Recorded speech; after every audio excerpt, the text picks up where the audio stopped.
এতগুলো ফল নিয়ে কি করছো গো? খাওয়ার জন্য বসেছি। এতগুলো ফল খাবে? সকাল থেকে খাওয়া হয়নি। কেন? কোথায় গেছিলে? উপোস ছিলাম, পুজো দিতে গেছিলাম ভুসলেশ্বর, হ্যাঁ। তার জন্য এখন খেতে বসেছি। এত রাতে খাচ্ছ? হ্যাঁ, এত লেট হয়ে গেল আসতে নাকি? আসতে লেট হয়ে গেছে। এত কি কি আছে ফলে? ফলে আছে মুসম্বি আছে, আপেল আছে, বেদানা আছে, তরমুজ আছে, আঙ্গুর আছে, স্ট্রবেরি আছে, কলা আছে, আরো আম কাটা হয়নি।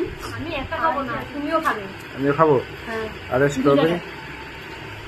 স্ট্রবেরি গুলো? স্ট্রবেরি গুলো সবাই তো এরকম ভাবে খায় না, হ্যাঁ। এমনি স্ট্রবেরি খায়, কিন্তু আমি একটু লঙ্কা দিয়ে লবণ দিয়ে মাখিয়েছি, কারণ একটু টক ছিল। হ্যাঁ। আর তুমি কলকাতা এসছো, কলকাতা থেকে তো গরমে ভেপে গেছে, হ্যাঁ। তার জন্য আমি ভাবলাম মেয়েকে খেয়ে নিয়ে আজকে, কালকে তো থাকবে না, হ্যাঁ। সেই জন্য আজকে ব্যবস্থা করে নিয়েছি খাওয়ার জন্য। আর যদি না খেয়ে থাকো কেউ এরকম, তাহলে এরকম স্ট্রবেরি, তাহলে এরকম মানে টক হলে বিশেষ করে এরকম কাঁচা লঙ্কা আর তোমার লবণ দিয়ে মাখিয়ে খেতে পারো। ভালো লাগবে। স্ট্রবেরি মাখা নাকি এটা? হ্যাঁ, স্ট্রবেরি মাখা। স্ট্রবেরিটা লবণ আর কাঁচা লঙ্কা লাগবে। খাও, খেয়ে দেখো কেমন লাগে দেখে। আমার খুব ভালো, খুব টেস্ট। বিশেষ করে টক হলে না একটু মাখা করলে বেশ ভালো লাগে। এরকম মাখা করে খেতে পারো, কিছুই তো লাগবে না, শুধু কাঁচা লঙ্কা আর একটু লবণ।